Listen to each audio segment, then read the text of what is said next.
Hello and welcome back. This is David from the Personal Finance Squad. So now we need to get into section 5.5, which is building the food cost into the budget. So here's a really key point that I like to think about. When buying goods and services, and that's not just the grocery bill per se, typically what costs the most creates the ability to cut the most. Think about that for a second. Makes a lot of sense. Businesses do it all the time. The things that they spend the most on, they're always going to try to find ways to cut that cost and still get a good quality product delivered to their customers. Now, the grocery bill fits into this category more than any other in the budget because there's so many variables, meaning certainly changes in price and certainly the variety of goods to satisfy about any pallet, meaning there are so many products to purchase. It's a lot to maintain and keep up, and there's a lot of competition out there vying for your business. So predicting the cost of the grocery bill each month is definitely, again, the most challenging in the budget. And again, because it's the factors we just mentioned. So it is very important to have a sound strategy. You need to do this kind of like the seasonal bills that we did with the utilities. You have to go back and look at your past. You have to understand what you've been spending. And then certainly depending on what you're figuring out, what you're spending, decide where you want that number to land. So maybe you think you're spending too much, I could cut back on this. Maybe you think, I have some money to spend a little bit more. But it does let you give a good visual picture of what are the things you're buying, and do you need those, or do I want to make an adjustment? Or maybe I'd like to eat different things. Nevertheless, we have to eat. So another way to look at it, which really doesn't make the difference necessarily, but it will for certain people, is to know what really your budget is on a daily basis. It's just kind of a marker to say, can I live on this amount? Does this seem weird to me? Because when you look at it, in Jasper's budget that we're going to see here, it's not a large number.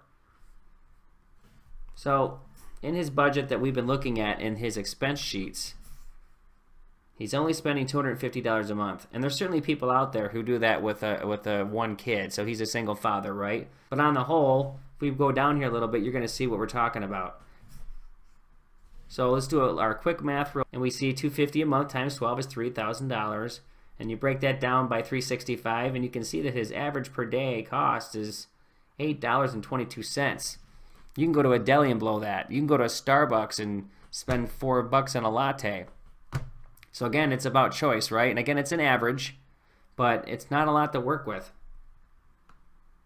And this is for purposes of exercise. So most of you may have a budget that's more than that, but the whole point is the numbers and how they work in the math, and then you decide what works for you. Okay, so just a little quick grid here to look at. You can see that the cost is always, when we do these grids, they don't vary too often. Like the standard deviation is very small. You can see here that we put the number of days in each month, and that's just because we're very finite with our budget. But on average, we're spending, or he's going to spend, $57.69 rounded. Because remember, we're going by 52 weeks. And then our back checking, if you will, to see if our math is correct, it comes to $3,000 again. You may recall in our other video, we had the food cost chart in the beginning of the chapter, and again, that's just statistics from a broad base. But for Jasper at about that age range of 35, the thrifty plan is what he is on, because that's at $234.20. And that's a $15.80 room for variance because the budget was predicated on $250 a month. So let's go down here and say we are going to perform the exercise using the calendar as always. So we're just going to say, for example, that it's February and he's refactoring his budget, and he's going to begin on Wednesday the 1st, and he's going to choose a plan that says he's going to hit the grocery store once a week. Now granted, this is all on average, but you could certainly buy groceries for a week and have your needs covered. So you can see here that in this particular case, because of leap year, for example, he's actually going to have a 5th trip in February. So that's just one of those, again, every 4 years, and that's the way it worked out for this particular cycle. Okay, so now we're getting a little further down the row here, and the math gets a little bit broader. And we can see the kind of money he's going to need, which leads in, of course, to the supplemental exchange and see if he has enough cash to cover his costs for the year. So of course you can see all the months that have 4s in them, and they're going to be the same. And this is really similar to the paycheck cycle if you were getting paid weekly. You're going to have 8 of 12 months. That'll be at 230.76. And you're going to have 4 of 12 months that require 288.45. So obviously these months in here, they're going to need some stipending.